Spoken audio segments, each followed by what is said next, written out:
ஒரு பேனை வந்து ஸ்டவ்வில் வச்சுக்கிட்டேன் நான். இப்போ வந்து கடலெண்ணெய் வந்து ஊற்றுறேன் நான். இன்றைக்கி வந்து நான் வந்து சிக்கன் குழம்பு வந்து எப்படி பண்ணுறதுன்னு உங்கள்கிட்ட ஷேர் பண்ணிக்கிறேன். சிக்கன் குழம்பு நான்வெஜ்ஜுக்கெலாம் வந்து எண்ணெய் வந்து கொஞ்சம் தாராளமாகவே வந்து சேர்த்துக்கலாம். அன்னபூர்ணான்னு சொல்லி சிக்கன் மசாலா பவுடர் வாங்கினேன் நான். ஸோ அதில் வந்து சிக்கன் குழம்பு இன்றைக்கி செய்யலாம் அப்படின்னு சொல்லி பிளான் பண்ணியிருக்கோம். வீட்டுக்கு கெஸ்ட் வேறு வராங்க. ஸோ நாங்கள் வந்து சிக்கன் குழம்பு நான் பண்ணுறது உங்கள்கிட்ட ஷேர் பண்ணிக்கிறேன். 1 kg சிக்கன் வாங்கியிருக்கேன். ஆயில் ஹீட் ஆனதும் ஆனியன் வந்து போட்டுக்கணும். நான் பெரிய சைஸ் ஆனியன் வந்துட்டு ஒரு 3 ஆனியன் எடுத்துருக்கேன் நான். 1 கிலோ அப்படிங்கிறதுனால 3 ஆனியன் எடுத்துருக்கேன் நான்.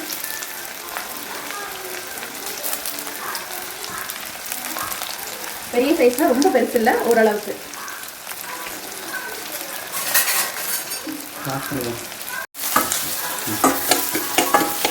ஆனியன் நல்லா வதங்கட்டும்.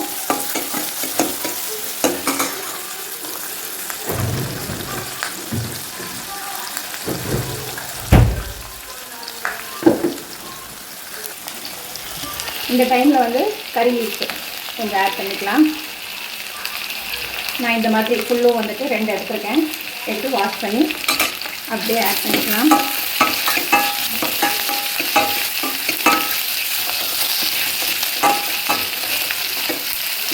திருப்பி லாஸ்ட்டாக குழம்பு கொதிச்சு இறக்கும்போது கொஞ்சம் கறி லீஃப் கொத்தமல்லி ஆட் பண்ணிக்கலாம். இன்னும் ஃப்ளேவர் நல்லாயிருக்கும். மசாலா பவுடர் வாங்கினோம் அப்படின்னா சிக்கன் குழம்பு மசாலா பவுடர் தனியாக இருக்கும்ல, அந்த மாதிரி மசாலா பவுடர்ஸ் வாங்கினோம் அப்படின்னா நமக்கு வந்துட்டு இன்னும் வேலை வந்துட்டு சிம்பிள். அந்த மாதிரி பவுடர்ஸ் எல்லாம் போட்டு எப்படி பண்ணுறது அப்படிங்கிறது நான் வந்து சொல்கிறேன். நான் இந்த மாதிரி தான் பண்ணுவேன். நம்ம பட்டை லவங்கம் ஏலக்காய் அதெல்லாம் வந்து இதில் போட வேண்டாம். எண்ணெய் ஊற்றி வெங்காயத்தை கட் பண்ணி நல்லா வதக்கிடணும்.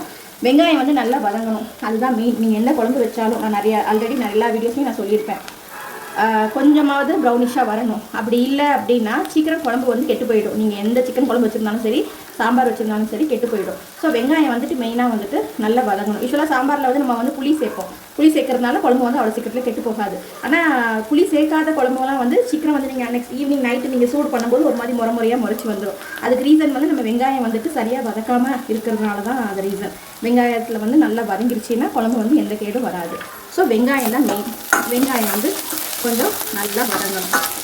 வதங்கிட்டு அப்படின்னா சிக்கன் குழம்பு நல்லா இருக்கும். இந்த டைமில் வந்து நம்ம வந்து கொஞ்சமாக வந்து உப்பு சேர்த்துக்கலாம். உப்பு நான் 1 kg எடுத்துருக்கேன். உப்பு மட்டும் வந்துட்டு நீங்கள் எல்லாம் வந்து பார்த்து பண்ணிக்கோங்க. இப்போதைக்கு ஒரு 1 டீஸ்பூன் வந்துட்டு ஆட் பண்ணியிருக்கேன் நான்.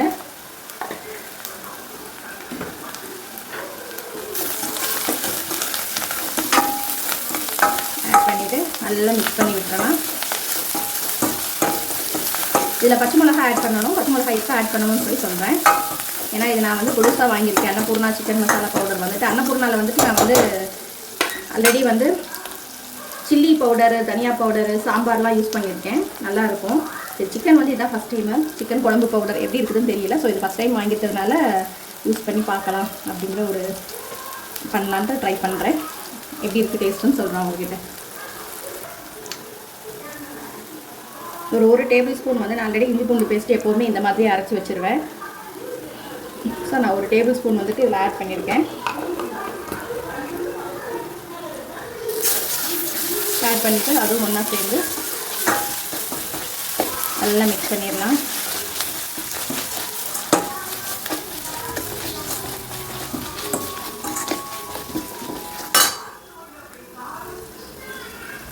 வெங்காயம் நல்லா கலர் சேஞ்ச் ஆகிடுச்சு. சேஞ்ச் ஆனதுக்கப்புறம் நம்ம வந்து தக்காளி போடணும். நான் வந்து மீடியம் சைஸு நாட்டு தக்காளி வந்து ஒரு 3 தக்காளி எடுத்துருக்கேன் நான். தக்காளி போட்டுட்டு இதை வந்து நல்லா வேகிற வர நல்லா மசியணும் தக்காளி. ஸோ என்ன பண்ணணும்னா நம்ம மூடி போட்டு மூடி வச்சிடலாம். ஒரு 5 நிமிஷம் இருக்கட்டும். நல்லா மசிஞ்சு வந்துடும். தக்காளி பாருங்கள், நல்லா ஒரு 3 நிமிஷத்தில் நல்லா மசிஞ்சிடுச்சு. இப்போ இந்த டைமில் வந்துட்டு பச்சை மிளகாய் ஆட் பண்ணிவிட்டு நல்லா சிக்கனை வந்துட்டு உப்பு மஞ்சள் எல்லாம் போட்டு வாஷ் பண்ணி வச்சுருக்கேன். ஸோ அதையும் ஆட் பண்ணிடணும். அதுக்கு முன்னாடி நான் வந்து கொஞ்சமாக வந்துட்டு ஆயில் வந்து சேர்த்துருக்கேன்.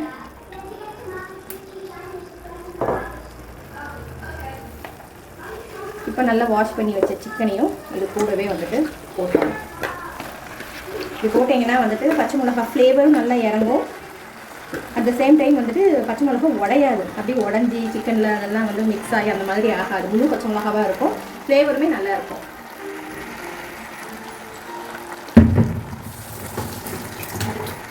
சிக்கனை போட்டதுக்கப்புறம் நல்லா இந்த மசாலாவோட ஒரு கிளறிடுங்க.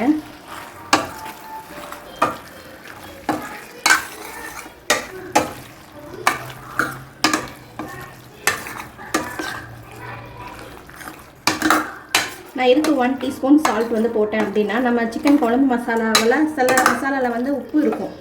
ஸோ நமக்கு அது அளவு தெரியாது. அதனால நான் வந்துட்டு 1 டீஸ்பூன் போட்டேன். மசாலா பவுடர் போட்டதுக்கப்புறம் உப்பு பத்தலை அப்படின்னா நம்ம வந்து ஆட் பண்ணிக்கலாம்.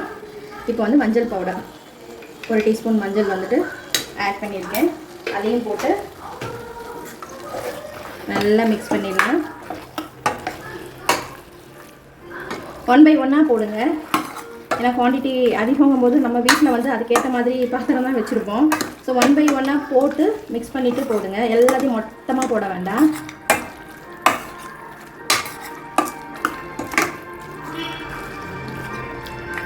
ஓகே, இப்போ வந்து பேக்கெட்டில் வந்து என்ன போட்டிருந்தாங்க அப்படின்னா 1 kg சிக்கனுக்கு வந்துட்டு 50 கிராம் வந்துட்டு ஆட் பண்ணேன். 200 கிராம் மசாலா பவுடர் வாங்கினேன்.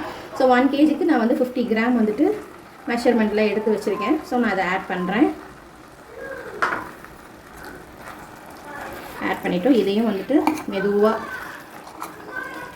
பார்த்து நல்லா வந்துட்டு மிக்ஸ் பண்ணிடலாம். ஆல்ரெடி வந்துட்டு சிக்கன்லேயே வந்து நல்லா தண்ணி விடும். ஸோ நீங்கள் தண்ணியை ஊற்றி எல்லாமே ரொம்ப தண்ணி ஆயிடாமல் எல்லாம் மிக்ஸ் பண்ணிவிட்டு ஸ்லோவில் வந்துட்டு ஸ்டவ் வந்துட்டு மீடியம் ஃப்ளேமில் வந்துட்டு மூடி விடுங்க. அந்த டைமில் டக்குன்னு நம்ம வந்து ஒரு தேங்காய் பேஸ்ட் வந்துட்டு ரெடி பண்ணிடலாம்.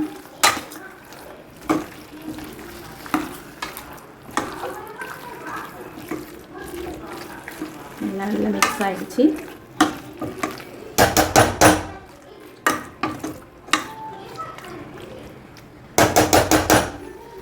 எனக்கு வந்து கொஞ்சம் எண்ணெய் பத்தாத மாதிரி இருக்குது. நான் 2 டேபிள் ஸ்பூன் ஊற்றினேன். ஸோ அந்த 2 டேபிள் ஸ்பூன் எனக்கு பத்தலை. அதனால் நான் வந்து அடிஷ்னலாக ஒரு 1 டீஸ்பூன் வந்து ஆட் பண்ணியிருக்கேன். இப்போ இதை வந்து நம்ம மூடி போட்டு ஸ்லோ மீடியமில் வந்து வைக்கலாம். ஒரு 3 நிமிஷம் ஆயிடுச்சு. இந்த மசாலா பவுடரு சிக்கனை அதுவே தண்ணி விட்டு எல்லாம் அதுவே வெந்துருச்சு. இந்த டைமில் வந்து நம்ம வந்து தேங்காய் பேஸ்ட் ஆட் பண்ணிடலாம். நீங்கள் இப்படியே வேணாலும் இன்னும் கொஞ்சம் ஒரு 5 மினிட்ஸ் வேக வச்சு சாப்பிட்லாம். கிரேவி மாதிரி நல்லா திக்காக வேணும்னா சிக்கனுக்கு அந்த மாதிரி யூஸ் பண்ணிக்கலாம். நான் கொஞ்சம் குழம்பு வேணும்னு எதிர்பார்க்குறேன். ஸோ அதனால் நான் வந்து அடிஷ்னலாக வந்து தேங்காய் சும்மா ஒரு சில்லும் பம்லாம் அந்த மாதிரி ஒரு முறி தேங்காய் இல்லை, ஒரு சில்லு தேங்காய் அதை வந்து அரைச்சி ஆட் பண்ணிக்கிறேன். இதில் ஆட் பண்ணி ஒரு 7 நிமிஷம் நல்லா கொதிக்கட்டும். இந்த சின்ன மிக்சியில் தண்ணியும் ஒரு அலசி அதையும் வந்து ஊற்றிக்கிறேன்.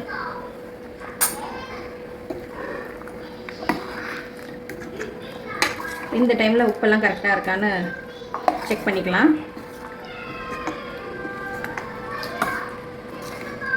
பார்த்தீங்களா, பச்சை மிளகாய் எப்படி முழுசாகவே இருக்குது. ஃப்ளேவருமே நல்லா இறங்கும். ஸோ எப்போவுமே தக்காளி வெந்ததுக்கப்புறம் பச்சை மிளகாய் வந்துட்டு சிக்கனோட ஆட் பண்ணுங்கள். அப்போ தான் நல்லா இருக்கும்.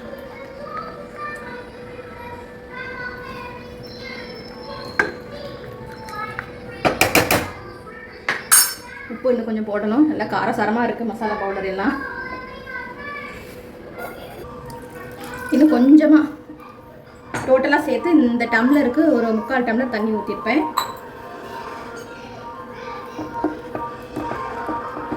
ஊற்றிட்டு எல்லாம் ஒன்றா வந்து மிக்ஸ் பண்ணியாச்சு.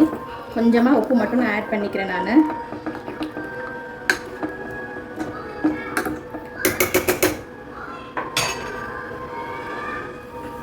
உப்பு வந்துட்டு நான் வந்துட்டு ஒரு 1/2 டீஸ்பூன் மட்டும் நான் ஆட் பண்ணிக்கிறேன்.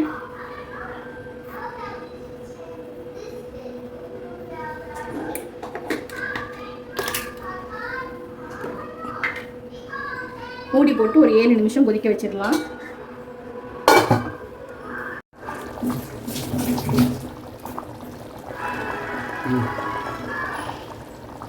எப்போவுமே குழம்பு கொதிச்சு வரும்போது நான் வந்து மேலே எண்ணெய் ஊற்றுவேன். ஸோ நான் அதே மாதிரி எண்ணெய் ஊற்றிருக்கேன் நான். இப்போ வந்து கறி லீவ்ஸை போட்டுட்டு கொத்தமல்லியை வந்து ஆட் பண்ணிடலாம். ஆட் பண்ணிவிட்டு ஒரு 2 நிமிஷம் வந்துட்டு நான் இப்போ ஹை ஃப்ளேம் வச்சேன் ஒரு 2 மினிட்ஸு. இப்போ நான் வந்துட்டு லோ ஃப்ளேம் வைக்கிறேன் நான். கொத்தமல்லி போட்டதுக்கப்புறம் 2 நிமிஷம் வந்துட்டு லோ ஃப்ளேமில் வந்துட்டு கொதிக்க விடுங்க.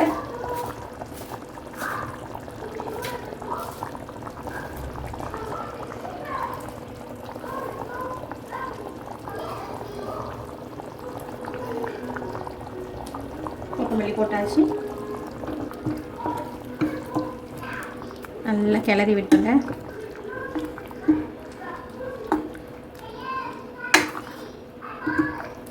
உப்பு எல்லாமே கரெக்டாக இருக்குது.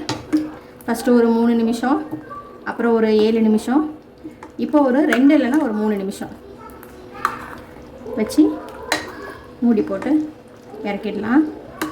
எல்லாம் நல்லா மிக்ஸ் ஆகிடுச்சு. சிக்கனும் பாருங்கள் நல்லா வெந்துடுச்சு, தெரியுதா? இப்போ இது கரெக்டாக இருக்கும் சாதத்துக்கு ஊற்றி சாப்பிட்றதுக்கு. இப்போ ஒரு 3 மினிட்ஸ் வச்சிடலாம். 3 மினிட்ஸ் ஆகிடுச்சு. குழம்பும் நல்லா கொதிக்க ஆரம்பிச்சிருச்சு. இந்த எண்ணெய்லாம் பிரிஞ்சு வந்துடுச்சு, பார்த்தீங்களா? தெரியுதா? அவ்வளோதான், முடிஞ்சிருச்சு. நம்மளுடைய சிக்கன் குழம்பு ரெடி ஆகிடுச்சு. ஸ்டவ் ஆஃப் பண்ணிடலாம். இதுக்கப்புறம் வந்து சூடாக வந்துட்டு சாதத்துக்கோ சப்பாத்திக்கோ இட்லி குழம்புக்கு தோசைக்கு எதுவாக இருந்தாலும் சர்வ் பண்ணி சாப்பிட்லாம். ஓகே, அன்னபூர்ணா மசாலா பவுடருக்கு சிக்கன் குழம்பு நல்லா காரசாரமாக நல்லாயிருக்கு. ட்ரை பண்ணி பாருங்கள். அந்த மசாலா பவுடர் வாங்கினீங்கன்னா சும்மா ஒரு வாட்டி ட்ரை பண்ணி பாருங்கள் எப்படி இருக்குன்ட்டு. வீடியோ பிடிச்சிருந்துச்சுன்னா மறக்காமல் லைக் பண்ணுங்கள், ஷேர் பண்ணுங்கள், கமெண்ட் பண்ணுங்கள். பாய்.